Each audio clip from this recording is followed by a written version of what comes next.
எல்லாருக்கும் வணக்கம்.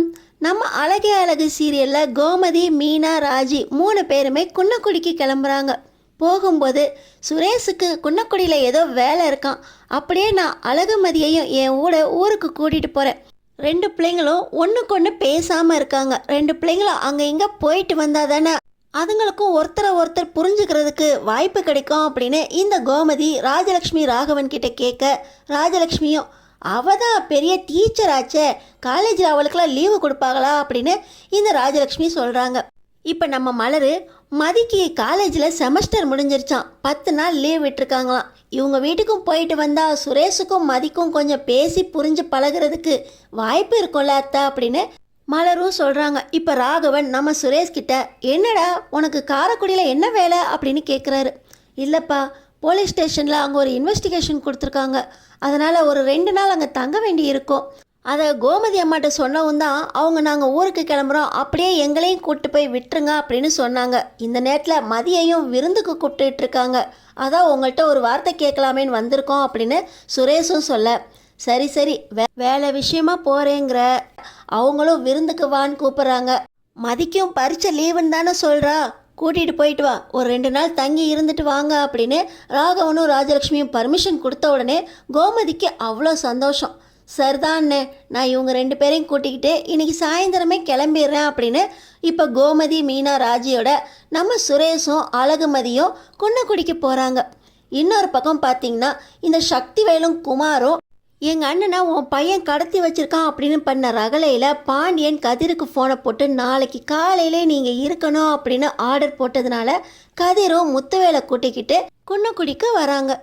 முத்துவேலுக்கு இப்போ தான் ஆப்ரேஷன் முடிஞ்சு 4 நாள் ஆகுது, இன்னும் ட்ரீட்மெண்ட் முடியல. அதுக்கான ப்ரொசீஜர் எல்லாம் குன்னக்குடியிலே வச்சுக்கலாம் அப்படின்னு சொன்னதுனால உங்களுக்கு எந்த நேரத்தில் என்ன வேணுனாலும் கண்டிப்பாக இந்த கதிர் உங்கள் கூடயே இருப்பான் அப்படின்னு நம்பிக்கையை கொடுத்து முத்துவேலை குன்னக்குடிக்கு கூட்டிகிட்டு வந்துடுறாரு கதிர். கரெக்டாக இவங்க வந்து இறங்கினோடனே சக்திவேலுக்கு அவ்வளோ கோவம். இதுலேயும் முத்துவேல் இறங்க முடியாமல் ரொம்பவே சோர்வாக இறங்கி போக, எங்கள் அண்ணனை கடத்தி வச்சு அங்கே வச்சு என்னடா பண்ண, உண்மை தெரிஞ்சு போச்சா அப்படின்னு மறுபடியும் கூட்டிகிட்டு வந்து விட்டுட்டியா அப்படின்னு நம்ம கதிரை பிடிச்சி ஒரே தள்ள அவர் கீழே விழுறாரு. அந்த நேரத்தில் தான் கோமதி, சுரேஷ், நம்ம அழகுமதியோட வீட்டுக்குள்ளே வராங்க. கீழே விழுந்து கிடக்கிற கதிரை பார்த்த உடனே நம்ம சுரேஷுக்கு இவரை எங்கேயோ பார்த்துருக்கோமே அப்படின்னு ஞாபகம் வருது.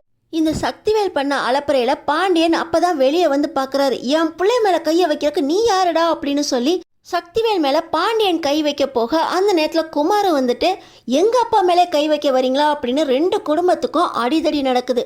செந்தில், சரவணா எல்லாரும் சேர்ந்து இங்கே குமாரை அடிக்க போக, சக்திவேல் பார்த்தீங்கன்னா இங்கே பாண்டியன் கூட சண்டை போக கோமதிக்கு என்ன பண்ணுறதுனே புரியல. அந்த நேரத்தில் முத்துவேலை யாருமே கவனிக்கல. வடிவு தான் முத்துவேலை பார்த்த உடனே, என்னங்க உங்கள் உடம்புக்கு என்ன ஆச்சு, ஏன் இப்படி இருக்கீங்க, உங்களுக்கு என்ன செய்தா அப்படின்னு அவங்க முத்துவேலை தாங்கி பிடிச்சி உள்ளே கூட்டிகிட்டு போகிறாங்க. இதை பார்த்த உடனே சக்திவேல், பாரியா உன் பிள்ளையோட லட்சணத்தை, எங்கள் அண்ணனை கடத்தி வச்சு அடித்து மிரட்டியிருக்குதான், அதுக்கு தான் எங்கள் அண்ணன் இவ்வளோ சோர்வாக உள்ளே போய்கிட்டு இருக்காரு. இது மட்டும் இல்லாமல் 10 லட்ச ரூபாய் எங்கள் அண்ணனோட அக்கௌண்ட்லேருந்து உன் பிள்ளையோட அக்கௌண்ட்டுக்கு பாஸ் ஆகிருக்கு. பணத்துக்காக மிரட்டி சொத்தெல்லாம் எழுதி வாங்குறதுக்காக தான் அண்ணனை ஏமாற்றி கூட்டிகிட்டு போயிருக்கான். அங்கே வச்சு அடித்து எங்கள் அண்ணனை இம்சை பண்ணியிருக்கான். உன் பிள்ளை எதுக்காக எங்கள் அண்ணனை கூட்டிகிட்டு போனான்னு விசாரியா அப்படின்னு சொல்லி பாண்டியனை கேட்க, பாண்டியன் ரொம்ப கோவமா, நீ எந்த ஊருக்குடா போன, இவரை எதுக்குடா கூட்டிகிட்டு போன, நீ கூட்டிகிட்டு போனியா இல்லை அவரை உன் கூட வந்தாரா, அம்மா கிட்டையாவது அப்பா கிட்டையாவது சொல்லிட்டு போனேன்னு உனக்கு தெரியாதா அப்படின்னு இப்போ பாண்டியன் ரொம்ப சத்தம் போட்டுக்கிட்டு இருக்க, நம்ம சுரேஷுக்கு கதிரோட முகம் ஞாபகம் வந்துடுது. இவரை சென்னையில் பார்த்துருக்கோமே, இவர் தானே அவரோட மாமனாருக்கு கேன்சர் ஆப்ரேஷன் முடிஞ்சிருக்கா அப்படின்னு அவசரமாக போய் நம்ம தானே ஹாஸ்பிட்டலுக்கு அனுப்பி வச்சோம் அப்படின்னு எல்லா ஞாபகமும் சுரேஷுக்கு வந்துடுது.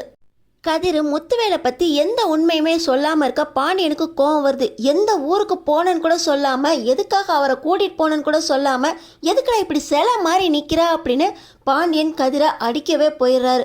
ராஜி, நான் தான் அவரை சென்னையில் பார்த்தேன்னு சொன்னேன்ல அத்தை, பாருங்க அத்தை, அவர் அப்பா கூட தான் சென்னைக்கு வந்திருக்காரு அப்படின்னு இப்போ நம்ம ராஜி அழுகுறாங்க. இன்னொரு பக்கம் கோமதிக்கு கதிர் ஃபோனில் சொன்னது ஞாபகம் வருது. அவரோட கிளைண்ட் ஒருத்தர் பிள்ளைங்க கூட இல்லாமல் தன்னந்தனியாக இருக்கார், அவருக்கு முக்கியமான ஒரு ஆப்ரேஷன் செய்கிறதுக்காக சென்னைக்கு கூட்டிகிட்டு வந்திருக்கேன் அப்படின்னு கதிர் நம்ம கோமதி கிட்ட சொன்னது ஞாபகம் வர, கோமதி அப்போ கூட்டிகிட்டு வந்தது எங்கள் அண்ணனா அப்படின்னு உடஞ்சி போய் அழுவ ஆரம்பிச்சிட்றாங்க. கோமதி எதுக்கு அழுகுறாங்கன்னு தெரியாமல் இங்கே ஒரு பக்கம் ராஜியும் மீனாவும் போய் அத்தை உங்களுக்கு என்ன ஆச்சு, நீங்கள் எதுக்கு அழுகுறீங்க அப்படின்னு ஆறுதல் சொல்லி தேத்திக்கிட்டு இருக்க நம்ம சுரேஷுக்கு எல்லாமே புரியுது. தன்னோட மாமனாரோட கேன்சர் ட்ரீட்மெண்ட்டுக்கு தான் சென்னைக்கு வந்திருக்காரு. யாருக்கும் தெரியாமல் இருக்கணும்னு 2 பேர் மட்டும்தான் வந்திருக்காங்க. இங்கே அதுக்காக தான் பிரச்சனை நடக்குது. இந்த உண்மையை யார்கிட்ட சொன்னால் இந்த பிரச்சனை முடியும் அப்படின்னு நம்ம சுரேஷ் யோசிக்கும்போது பாண்டியன் தான் கதிரோட அப்பா அப்படின்னு புரியுது.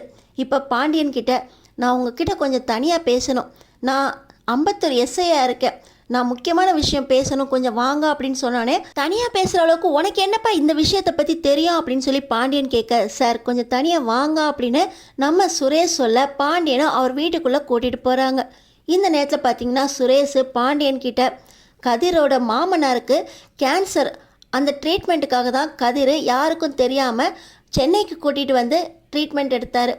கேன்சர் ஆப்ரேஷன் முடிஞ்சு அவங்க மாமனாரை இங்கே கூட்டிகிட்டு வந்திருக்காருன்னு நினைக்கிறேன் சார். இந்த கேன்சர் விஷயம் யாருக்கும் தெரியக்கூடாது அப்படின்னு கதிர் சொன்னார் சார். அதனால தான் அவர் ஒன்றுமே சொல்லாமல் சில மாதிரி நின்றுக்கிட்டு இருக்காரு. இந்த விஷயம் யாருக்கும் தெரியாமல் இந்த சண்டையை உங்களால் நிறுத்த முடியுமா அப்படின்னு நம்ம சுரேஷ் பாண்டியன் கிட்ட கேட்க, என்னப்பா இவ்வளோ பெரிய குண்டை தூக்கி போடுற, இந்த விஷயம் என் மருமகளுக்கும் என் மனைவிக்கும் தெரிஞ்சிச்சுன்னா அவங்களாம் உடஞ்சி போயிடுவாங்களே அப்படின்னு பாண்டியன் அதிர்ந்து போய் நிற்கிறாரு. சார் முதல்ல இந்த சண்டையை நிறுத்துங்க, அப்புறம் எல்லாருக்கும் தெரிய வந்துடும். அவரை பத்திரமா உள்ளே கூட்டிகிட்டு வாங்க, முத்துவேலுக்கு கேன்சர் ஆப்ரேஷன் இப்போ தான் முடிஞ்சிருக்கு அப்படின்னு நம்ம சுரேஷ் சொன்ன உடனே பாண்டியனும் அங்கே போய் என் பிள்ளை எது செஞ்சாலும் சரியாக தான் இருக்கும், உங்கள் அண்ணன் தானே வேணும்னு நீ உள்ளே கூட்டிகிட்டு போ அப்படின்னு சொல்லி சக்திவேலை முத்துவேலை கூட்டிகிட்டு உள்ளே கூட்டிகிட்டு போக சொல்கிறாங்க. டேய் எங்கள் அண்ணன் ரொம்ப அசதியாக இருக்கார், உன் பிள்ளை என்ன பண்ணானே தெரில, உள்ளே கூட்டிகிட்டு போய் எல்லாத்தையும் விசாரித்தா அப்புறம் உன் பிள்ளைய நான் என்ன பண்ணணும்னு பார்த்துக்கிறேன்டா அப்படின்னு இந்த சக்திவேல் ரொம்ப கோவமாக முத்துவேலை கூட்டிகிட்டு உள்ளே போக, இன்னொரு பக்கம் பார்த்திங்கன்னா டேய் கதிர் உள்ளே வாடா உங்ககிட்ட நான் பேசணும் அப்படின்னு சொல்லி பாண்டியன் உள்ளே கூட்டிகிட்டு போகிறாரு. இன்னொரு பக்கம் உடஞ்சி போய் உட்காந்துருக்க கோமதியை ராஜியும் மீனாவும் ஒன்றுமே புரியாமல் உள்ளே கூட்டிகிட்டு போகிறாங்க.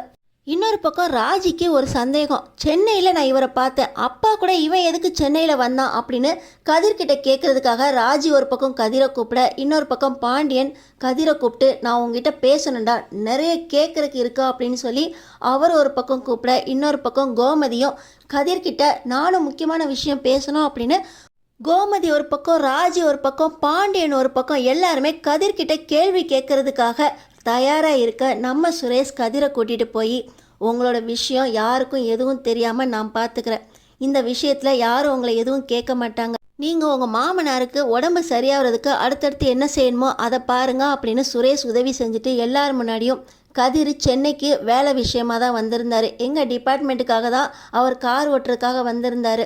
இந்த நேரத்தில் சென்னையில் எதேச்சியாக தான் அந்த முத்துவேலை பார்த்துருக்காரு, இதை தான் அந்த சக்திவேல் தப்பாக பேசுகிறாரு அப்படின்னு சுரேஷ் எல்லார் முன்னாடியும் ஒரு பொய்யை சொல்கிறாரு. நம்ம மதிக்கு சுரேஷ் சொல்கிறதெல்லாம் பொய்ன்னு தெரியுது, இங்கே வந்தும் நீங்கள் இதே வேலையை தான் பார்த்துக்கிட்டு இருக்கீங்களா, எல்லாரையும் ஏமாற்றிக்கிட்டு இருக்கீங்களா அப்படின்னு மதிக்கு சுரேஷ் மேலே கோவம் வருது. ஆனால் கதிருக்கு நம்ம பேசின அந்த 2 நிமிஷத்தில் எல்லாத்தையும் புரிஞ்சுக்கிட்டு இங்கே நடக்கிற ஒரு பெரிய சண்டையை நிறுத்தி நமக்காக உதவி செஞ்சுருக்கார் சுரேஷ். கண்டிப்பாக அவருக்கு வாழ்க்கையில் தேவையான ஏதாவது உதவியை நான் செய்வேன் அப்படின்னு கதிர் முடிவு பண்ணுறாரு. நம்ம சுரேஷும் மதியும் வாழ்க்கையில் ஒன்று சேர்றதுக்காக கதிர் எப்படி உதவி செய்ய போகிறாரு. கோமதி அம்மா மூலமாக வீட்டுக்குள்ளே வந்திருக்கிற நம்ம சுரேஷும் அழகுமதியும் ஒன்று சேர்றதுக்காக பாண்டியன் குடும்பமே ஒன்று சேர்ந்து எப்படி 2 பேரையும் சந்தோஷமாக வாழ வைக்கிறதுக்கு உதவி செய்ய போகிறாங்க. அடுத்தடுத்து என்ன நடக்க போகுதுன்னு தெரிஞ்சுக்கிறதுக்கு நம்ம சேனலை சப்ஸ்கிரைப் பண்ணி தொடர்ந்து பாருங்கள்.